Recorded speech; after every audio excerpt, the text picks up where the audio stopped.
بسم اللہ الرحمن الرحیم۔ عزیز طلبہ، السلام علیکم ورحمۃ اللہ وبرکاتہ۔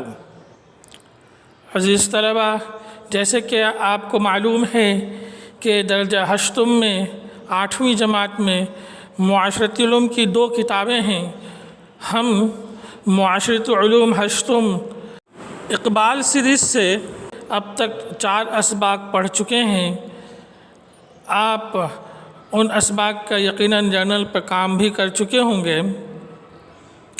عزیز طلبہ، آج ہم نصاب کے مطابق آپ کی جو معاشرتی علوم کی دوسری کتاب ہے، جسے ہم اقرا ضمیمہ کے نام سے پکارتے ہیں، معاشرتی علوم اقرا ضمیمہ کے نام سے پکارتے ہیں، اس میں سے ہم سبق پڑھیں گے۔ عزیز طلبہ، یہ کتاب 2 حصوں پر مشتمل ہے۔ حصہ اول میں جہاد آزادی ہند کی اہم جو شخصیات ہیں، ان میں سے 6 شخصیات کا ذکر، ان کا تعارف اور ان کے کارناموں کو 6 اسباق میں تیار کر کے آپ کی اس کتاب میں شامل کیے گئے ہیں۔ کتاب کا دوسرا حصہ دوم تاریخ پاکستان پر مشتمل ہے، اور تاریخ پاکستان کو 3 حصوں میں بانٹ کر اس کتاب میں 3 مختلف اسباق کی صورت میں شامل نصاب کیا گیا ہے۔ عزیز طلبہ، یہ کتاب بہت مفید ہے، اس لیے کہ ہم اس کتاب کے ذریعے سے اپنے اکابرین سے متعلق معلومات حاصل کر سکتے ہیں۔ ہمیں ان کے کارناموں اور ان کی کوششوں کا اندازہ ہوتا ہے، اور ہم ان کی شخصیت کو سمجھ کر اپنی زندگی کو ان کی شخصیت اور ان کی زندگی کے مطابق ڈھالنے کے قابل بن سکتے ہیں، اور تاریخ پاکستان سے واقفیت حاصل کر کے ہم یقیناً اس قابل بن سکیں گے کہ ہم اپنے آپ کو پاکستان کے نظریاتی حدود اور سرحدوں کی جو تحفظ ہے اس کے لیے خود کو تیار کر سکیں۔ عزیز طلبہ، آج ہم اس کتاب میں سے پہلا سبق، پہلی شخصیت حضرت شاہ ولی اللہ رحمۃ اللہ علیہ سے متعلق مطالعہ کریں گے۔ آپ کا نام قطب الدین احمد تھا، لیکن اپنی روحانی صفات کی وجہ سے ولی اللہ کے نام سے مشہور ہوئے۔ وہ 21 فروری 1703 عیسوی میں، یعنی اورنگزیب عالمگیر کی وفات سے 4 سال پہلے، یوپی کے ضلع مظفر نگر کے ایک چھوٹے سے گاؤں میں پیدا ہوئے۔ ان کے والد کا نام شاہ عبد الرحیم تھا، جو ایک معروف عالم دین اور صوفی بزرگ تھے۔ عزیز طلبہ، 1707 میں درویش شفت مغل بادشاہ اورنگزیب عالمگیر نے وفات پائی۔ اس کی آنکھ کیا بند ہوئی، ہندوؤں کو کھلی چھوٹ مل گئی اور وہ اسلامی حکومت کی جڑیں کھودنے لگے۔ ہندوستان کی مرہٹا قوم، جن کا تعلق ہندو مذہب سے تھا، مرہٹا سرداروں نے بادشاہ کی زندگی میں ہی بغاوت شروع کر دی تھی۔ وہ اپنی حکومت قائم کرنے کے خواب دیکھ رہے تھے۔ اب جو اورنگزیب عالمگیر کا انتقال ہوا، وہ کھلم کھلا دشمنی پر اتر آئے۔ جاٹوں نے بھی حکومت کے خلاف سر اٹھایا۔ جاٹ بھی ہندوؤں کی ایک قوم ہے۔ وہ دہلی کے آس پاس بسنے والے مسلمانوں کو تنگ کرنے لگے۔ ادھر پنجاب میں بھی سکھوں نے سر اٹھانا شروع کر دیا، لوٹ مار شروع کر دی، مسلمانوں کے لیے زندگی اجیرن بنا دی۔ یہ سب تو تھا ہی، مسلمان گورنروں نے بھی اپنی آزادی کا اعلان کر دیا۔ اس کا نتیجہ یہ ہوا کہ مغل سلطنت کمزور پڑ گئی، آمدنی گھٹ گئی، سرکاری خزانہ خالی ہو گیا، ہر طرف خانہ جنگی ہونے لگی، ملک میں امن نہیں رہا، مسافروں کا سفر کرنا دوبھر ہو گیا، تجارت کے سامان راستے میں لوٹا جانے لگا، ظالم لوگ کسانوں اور مزدوروں کو تنگ کرنے لگے۔ یوں یہ وہ وقت تھا کہ جب شاہ ولی اللہ کی پیدائش ہوئی۔ آپ کا بچپن بالکل انوکھا اور نرالا تھا۔ شاہ ولی اللہ نے کم سنی میں، کم عمری میں کبھی کسی چیز کی ضد نہیں کی۔ آپ بڑوں کا اتنا ادب کرتے تھے کہ اپنے سے بڑی عمر والے شخص سے کبھی سر اٹھا کر بات نہیں کی، اور اگر کسی نے کچھ پوچھا تو نہایت متانت، آرام اور سکون اور سنجیدگی کے ساتھ نیچی گردن کر کے جواب دیا۔ والد محترم سے بھی نگاہ ملا کر بات نہیں کی، سامنے پاؤں پھیلا کر کبھی نہیں بیٹھے۔ اپنے والد کے سامنے کبھی بے ادبی کے ساتھ پاؤں پھیلا کر نہیں بیٹھتے۔ آپ بچپن کے زمانے میں دانشمندانہ باتیں کرتے تھے کہ دیکھنے والے کے دل بے اختیار آپ کی طرف مائل ہو جاتے تھے۔ آپ کے مزاج میں سادگی تھی، جو کھانا ملا نہایت مسرت اور خوشی سے کھا لیا، جو کپڑا میسر آیا پہن لیا۔ عزیز طلبہ، آپ بھی اپنے اندر یہ اچھی اچھی خوبیاں پیدا کریں جس سے آپ کی شخصیت متاثر کن ہو جائے، سب آپ کو پسند کرنے لگے۔ آپ نے کبھی کسی چیز کی خواہش ظاہر نہیں کی۔ یہی وہ اچھی خوبیاں ہیں جس سے شخصیت میں ایک خوبصورتی پیدا ہوتی ہے، ہر ایک پسند کی نگاہ سے دیکھتا ہے۔ عزیز طلبہ، امید ہے آپ بھی اپنے اندر یہ اچھی اچھی خوبیاں پیدا کریں گے۔ 7 سال کی عمر میں آپ نے قرآن مجید حفظ کر لیا۔ عزیز طلبہ، آپ بھی کس قدر خوش نصیب ہیں کہ آپ بھی حفاظ طلبہ ہیں، آپ نے بھی قرآن مجید حفظ کرنے کا شرف حاصل کیا۔ اللہ پاک آپ کی زندگیوں میں قرآنی احکامات کو قدم قدم پر پورا کرنے کا جذبہ پیدا کرے اور آپ کی زندگیوں کو قرآن کے مطابق ڈھال دے، آمین۔ عزیز طلبہ، آپ نے کم عمری میں ہی اپنے والد کے مدرسہ رحیمیہ سے تعلیم مکمل کر لی اور 14 برس کی عمر میں اپنے والد کے مدرسے میں ہی پڑھانے لگے۔ ابھی علم کی پیاس بجھی نہیں تھی، مزید تعلیم حاصل کرنے کے لیے حجاز مقدس تشریف لے گئے۔ جب جولائی 1732 عیسوی کو وہ دہلی ہندوستان واپس لوٹے اور پھر ان کی زندگی کا ایک اہم دور شروع ہوا۔ یہ مغل بادشاہ محمد شاہ کا زمانہ تھا۔ اس کی حکومت برائے نام تھی، ملک کی حالت بگڑ چکی تھی، فوج کو کوئی تربیت نہیں دی جاتی تھی، وہ نکمی ہو کر رہ گئی تھی۔ فوجیوں کو تنخواہ دینے کا انتظام نہ تھا، وہ قرض لے کر کام چلاتے تھے۔ شہر کے قاضی تک رشوت لیا کرتے تھے۔ قاضی، جس کا کام عدالتوں میں بیٹھ کر مظلوموں کے حق میں فیصلہ کرنا اور ظالموں کی گرفت کرنا ہوتا ہے، وہی قاضی، شہر کے قاضی رشوت لے کر فیصلہ کرتے تھے۔ اسی زمانے میں ایران کے نادر شاہ درانی نے حملہ کر دیا۔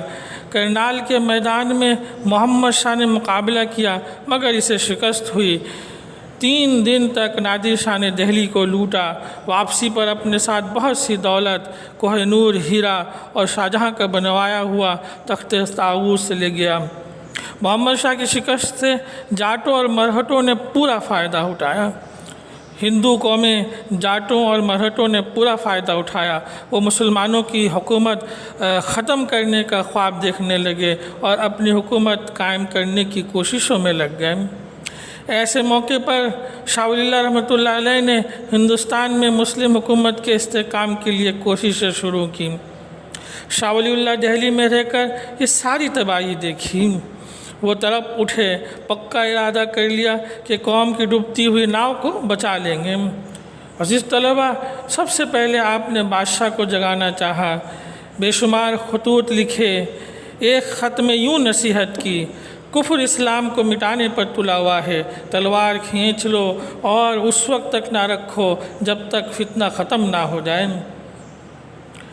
دوسرے خط میں یوں بادشاہ کو مخاطب کرتے ہیں کہ ہر علاقے میں ایسا حاکم مقرر کر دو جو رعایا کے ساتھ انصاف کرے، ظالموں سے مظلوم کو حق دلوائے اور ملک میں اسلامی قانون جاری کرے۔ تاہم محمد شاہ نے کوئی اثر نہیں لیا۔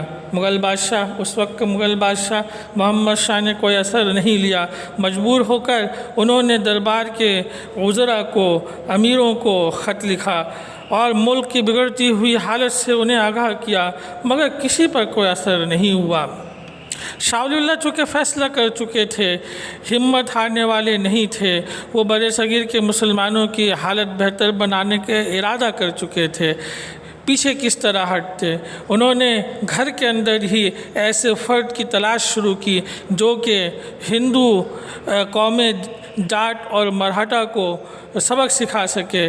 انہوں نے اس کے لیے روہیل کھنڈ کے سردار نجیب الدولہ کو خط لکھا کہ مسلمانوں کی حفاظت کرو۔ وہ ایک بہادر اور غیرت مند سردار تھا، اسے وطن اور قوم سے بڑی محبت تھی۔ فوراً اٹھ کھڑا ہوا اور جاٹوں سے مقابلہ کیا۔ عزیز طلبہ، بدقسمتی سے کئی مسلمان سرداروں نے جاٹوں کا ساتھ دیا، اس طرح ان کی قوت بڑھ گئی اور نجیب الدولہ کو شکست کھانی پڑی۔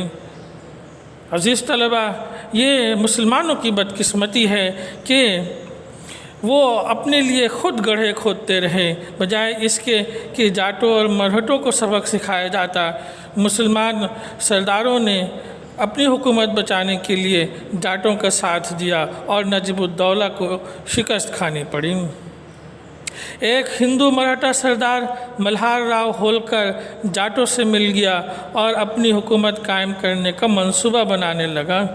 شاہ ولی اللہ اس خطرے کو بھانپ گئے کہ اب جاٹ اور مرہٹا مل کر ہندوستان کے اندر مسلمانوں کی حکومت کو ختم کرنے کے لیے کوششیں کر رہے ہیں، اور دوسری طرف مسلمان سردار اپنی حکومتوں کو بچانے کی فکر میں ہیں۔ مگر دقت یہ تھی کہ اس وقت پورے ملک میں ایسا کوئی مسلمان نہ تھا جو آگے بڑھتا اور دشمنوں کی اس اسکیم کو ناکام بنا دیتا۔ مجبور ہو کر انہوں نے افغانستان کے بادشاہ، پڑوسی ملک افغانستان کے بادشاہ احمد شاہ ابدالی کو خط لکھا اور مدد چاہی۔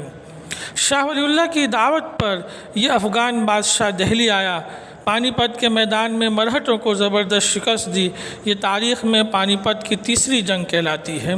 اس طرح شاہ ولی اللہ کی کوششوں سے مرہٹوں کی قوت ختم ہو گئی اور ہندو اپنی حکومت قائم نہ کر سکے۔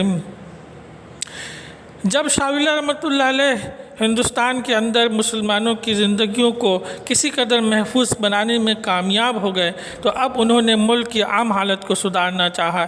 اس کے لیے حضرت شاہ صاحب رحمۃ اللہ علیہ کے خیال میں جن تدبیروں سے، جن طریقوں سے ہندوستان میں مسلمانوں کے دینی، سیاسی اور معاشرتی زوال کو روکا جا سکتا تھا، انہیں آپ نے مکتوبات، تحریروں کی شکل میں قوم کے مختلف طبقوں تک پہنچانا شروع کر دیا۔ اس زمانے میں کسان، مزدور اور کاریگر کا حال بڑا خراب تھا۔ حکومت کے کارندے انہیں طرح طرح سے تنگ کیا کرتے تھے، تھوڑی بہت مزدوری دے کر ان سے کام لیتے۔ شاہ ولی اللہ نے یہ صورت دیکھی تو دوبارہ بادشاہ کو خط لکھا اور لکھتے ہیں کہ ان سب کی بھلائی کے لیے کام کیا جائے، یعنی مزدوروں، کسانوں اور کاریگروں کی بھلائی کے لیے کام کیا جائے۔ ان کی خوشحالی سے ملک اور عوام کی خوشحالی ہے۔ حضرت شاہ ولی اللہ نے درباری عمرہ، افسران، ارباب صنعت و حرفت، کاروباری طبقے اور علماء کو بھی اس سلسلے میں تبلیغی خطوط لکھے۔ ایسے ہی ایک خط میں شاہ صاحب تحریر فرماتے ہیں، حضور اکرم صلی اللہ علیہ وسلم کی سیرت کا مطالعہ کرو جس سے آخرت کی رغبت پیدا ہو، اور صحابہ کرام رضی اللہ تعالی اور تابعین رحمۃ اللہ علیہ کے حالات پڑھو۔ آج کل تم جن باتوں میں پڑے ہوئے ہو اور جن خیالات میں سر کھپا رہے ہو، ان کو آخرت کے علم سے کیا واسطہ؟ یہ تو دنیا کی باتیں ہیں۔ ان باتوں کی حیثیت محض ایسے علوم کی ہے جو ذرائع و آلات ہیں۔ ان کی حیثیت ذریعوں ہی کے رہنے دو، ان کو مستقل علم نہ بناؤ۔ علم کا پڑھنا تو اس لیے واجب ہے کہ اس کو سیکھ کر تمام مسلمانوں میں فرائض و واجبات کو پورا کرنے کا شوق اور جذبہ پیدا ہو۔ انہیں مسلمانوں کی دینی تعلیم کا بڑا خیال تھا۔ وہ چاہتے تھے کہ قرآن کی تعلیم عام لوگوں میں پھیل جائے۔ اس کے لیے انہوں نے آسان فارسی زبان میں قرآن کا ترجمہ کیا۔ اس زمانے میں فارسی زبان ملک میں عام طور پر رائج تھی۔ مسلمانوں کی اکثریت فارسی زبان سیکھتی تھی اور فارسی زبان میں ہی دفتری امور سر انجام دیے جاتے تھے۔ شاہ ولی اللہ رحمۃ اللہ علیہ صحیح معنوں میں آزادی ہند کے مجاہد تھے۔ انہوں نے بر صغیر پاک و ہند کے مسلمانوں کو برباد ہونے سے بچایا، ان کے دلوں میں امنگ پیدا کی، انہیں آگے بڑھنے اور حالات سے مقابلہ کرنا سکھایا، انہیں اسلام کی سچی راہ دکھائی۔ انہوں نے قلم سے جو جنگ لڑی ہے اس کی مثال نہیں ملتی۔ 50 سے زیادہ کتابیں لکھ کر انہوں نے بادشاہ، عمرا اور عوام سب کی اصلاح کی۔ یہ حقیقت ہے کہ اورنگزیب عالمگیر کی وفات کے بعد شاہ ولی اللہ رحمۃ اللہ علیہ مسلمانوں کے بگڑے ہوئے حالات کو نہ سنبھالتے تو آج ہماری تاریخ کچھ اور ہوتی۔ عزیز طلبہ، دہلی میں پہلے شیخ عبدالحق محدث دہلوی نے درس حدیث کا آغاز کیا۔ بعد میں شاہ ولی اللہ دہلوی کے والد شیخ عبدالرحیم نے پرانی دہلی میں مدرسہ رحیمیہ قائم کیا اور درس حدیث کے سلسلے کو ترقی دی۔ شاہ ولی اللہ نے علم حدیث میں دوسرے علوم کے علاوہ حدیث کی کتابیں مشکات شریف، شمائل ترمذی اور بخاری شریف کا ابتدائی حصہ اپنے والد بزرگوار سے پڑھا۔ جیسے کہ پہلے ذکر ہوا کہ آپ مزید حصول علم کے لیے حرمین شریفین حاضر ہوئے اور دیگر علماء حرمین سے فائدہ اٹھانے کے ساتھ ساتھ آپ نے شیخ ابو طاہر کردی کے درس بخاری میں بھی شرکت کی اور بقیہ کتب حدیث کی بھی اجازت حاصل کی۔ اور کمال کی کیفیت یہ تھی کہ شیخ ابو طاہر کردی آپ پر فخر فرمایا کرتے تھے اور اکثر کہا کرتے تھے کہ ولی اللہ مجھ سے الفاظ کی سند لیتے ہیں اور میں ان سے معانی کی سند حاصل کرتا ہوں۔ حجاز سے واپسی کے بعد بر صغیر میں علم حدیث کا فروغ اور چرچا شاہ ولی اللہ اور ان کے خاندان کے ذریعے وجود میں آیا۔ شاہ ولی اللہ نے اپنے بعد 4 ہونہار یگانہ روزگار فرزند چھوڑے۔ شاہ عبدالعزیز محدث دہلوی سب سے بڑے تھے اور اپنے چھوٹے بھائیوں کے استاد اور مربی بھی تھے اور ہندوستان میں باقاعدہ دوبارہ علم جہاد بلند کرنے والی شخصیت کے طور پر جانے جاتے ہیں۔ شاہ عبد القادر آپ کے دوسرے فرزند ہیں جنہیں سب سے پہلے اردو زبان میں قرآن مجید کی تفسیر لکھنے کا شرف حاصل ہوا۔ شاہ رفیع الدین کو یہ اعزاز حاصل ہے جو کہ آپ کے تیسرے فرزند ہیں کہ جنہوں نے قرآن مجید کا اردو میں ترجمہ کیا۔ اسی طرح شاہ عبد الغنی ہیں۔ شاہ عبد الغنی شاہ اسماعیل شہید رحمۃ اللہ علیہ کے والد گرامی ہیں جنہوں نے ہندوستان کے اندر سید احمد شہید رحمۃ اللہ علیہ کے ساتھ مل کر ہندوستان میں اسلامی نظام کے قیام کے لیے اپنی جان کو بھی نثار کر دیا۔ شاہ ولی اللہ رحمۃ اللہ علیہ نے 50 سے زیادہ کتابیں لکھی جیسے کہ پہلے ذکر کیا گیا۔ آپ کی مشہور تصانیف میں فتح الرحمن فی ترجمات القرآن ہے، قرآن کا مختصر فارسی ترجمہ ہے۔ الفوز الکبیر فی اصول التفسیر، اصول تفسیر میں مختصر رسالہ ہے۔ حجت اللہ البالغہ، عربی زبان میں شریعت کے اسرار و رموز اور شرعی احکام کے حکمت بیان کرنے کے سلسلے میں ضخیم کتاب ہے۔ آپ کے مشہور کتابوں میں اس کا سر فہرست نام آتا ہے۔ ازالۃ الخفاء من خلافت الخلفاء، عربی زبان میں خلفائے راشدین کی بہترین تاریخ و سیرت اور رد شیعت میں بہترین ضخیم کتاب ہے۔ عزیز طلبہ، یہ پہلا سبق شاہ ولی اللہ رحمۃ اللہ علیہ سے متعلق مکمل ہوا۔ آپ سے گزارش ہے کہ آپ اس سبق کو لازمی ایک مرتبہ ضرور مکمل مطالعہ کریں گے اور اس سبق سے جو اہم معلومات ہیں اسے آپ رف کاپی پر نوٹ کر کے لازمی یاد کریں گے۔ عزیز طلبہ، اس سبق سے متعلق جو سوالات و جوابات ہیں مختصر اور بیانیہ، اس سلسلے میں آپ کے جو متعلقہ گروپس ہیں ان میں PDF فائل شیئر کر دیں گے، آپ وہاں سے دیکھ کر اس سبق کے جو سوالات و جوابات ہیں وہ جرنل پر تحریر کریں گے۔ آپ سب کا بہت بہت شکریہ۔ السلام علیکم ورحمۃ اللہ۔